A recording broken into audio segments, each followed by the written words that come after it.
ప్రసాద్ చెప్పాడు 90% మందికి అన్యాయం జరుగుతున్నది, 10% వాళ్ళే ఐఏఎస్ కానీ అందరు వాళ్ళే ఎప్పటి వరకు ఇది జరుగుతుంది. కనుక ఇవాళ ఖబర్దార్ అంటున్నా, ఆర్ఎస్ఎస్ బీజేపీ ఇవాళ పిల్లల జీవితాలతో ఆడతారు.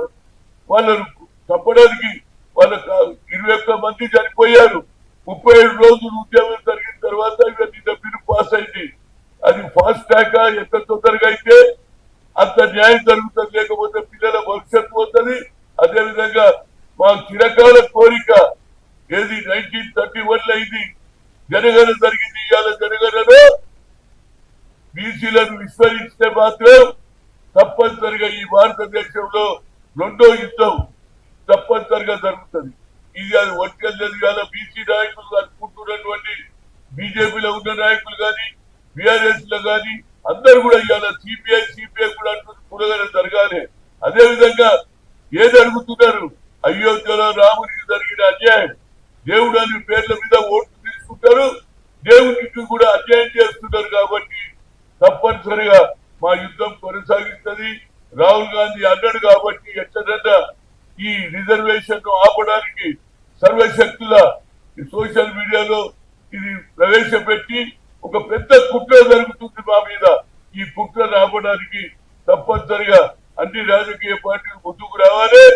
అప్పుడే ఆర్ఎస్ఎస్ బీజేపీ ఆలోచనకు వ్యతిరేకంగా మనం మాట్లాడకపోతే మా భవిష్యత్తు ఉండదు.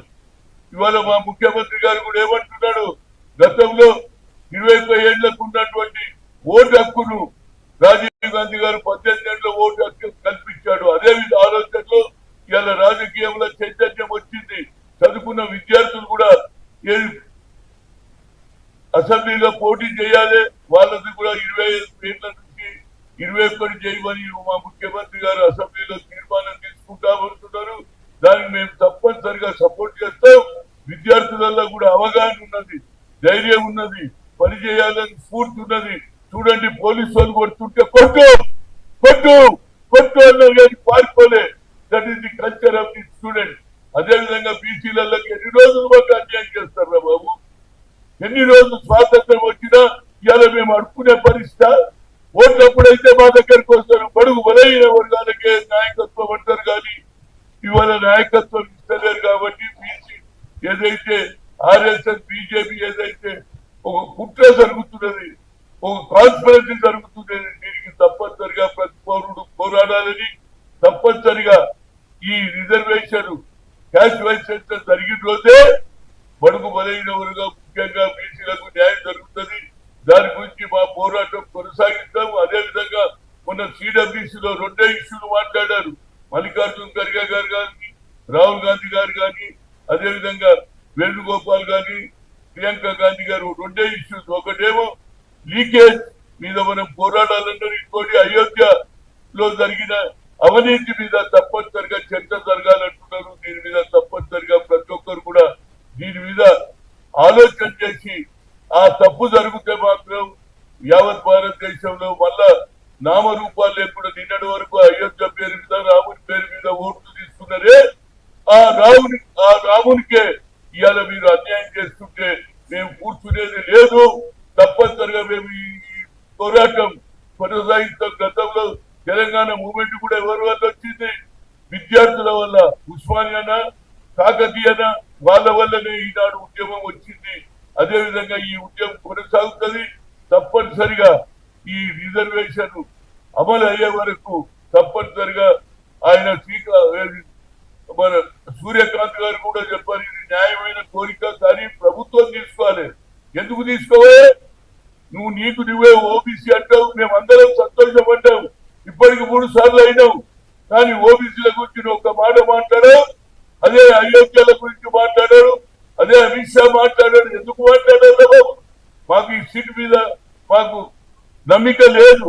దీన్ని తప్పనిసరిగా ఇండిపెండెంట్ ఆర్గనైజేషనా లేకుంటే సిబిఐ ద్వారా దోషులు ఎవరైతే ట్రస్ట్ మెంబర్స్ ఉన్నారో దోచుకున్నారో వాళ్ళ అన్ని డబ్బులు వస్తే పేద ప్రజలకు ఉపయోగపడుతుంది, అభివృద్ధిలో ఉపయోగపడతాయి, స్కూళ్ళు వస్తాయి, అదేవిధంగా హాస్పిటల్స్ వస్తాయి. ప్రతి పౌరునికి కూడా న్యాయమైన కోరిక తీరుతుందని మీ ద్వారా మీడియా ద్వారా చెప్తున్నా. తప్పనిసరిగా ఈ ఇది ఎక్కడ కింద మీద అయితే మాత్రం రాహుల్ గాంధీ ఒక్కడే అగ్ర కులాల్లో పుట్టినా బడుగు బలైన గురించి ఆలోచన చేసే శక్తి ఆయనకు ఉన్నది.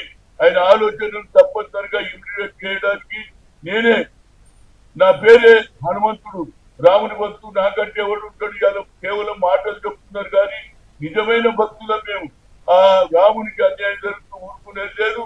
అదేవిధంగా ఈ రిజర్వేషన్ ఆపడానికి ప్రయత్నం చేస్తున్న కుట్రను ఛేదిస్తాం.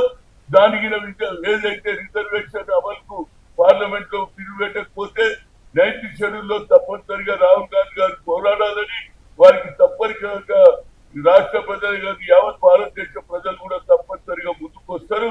సంఖ్యలో ఎక్కువ ఉంటాం బాబు, మా సంఖ్యను తక్కువ చేయడానికి మా సంఖ్యలో ఎక్కువ ఉన్నాం కాబట్టి నాకేదో రాజ్యాధికారం వస్తుంది, మేము 10% రాజ్యం వెళ్తాంటే అది నడవదు.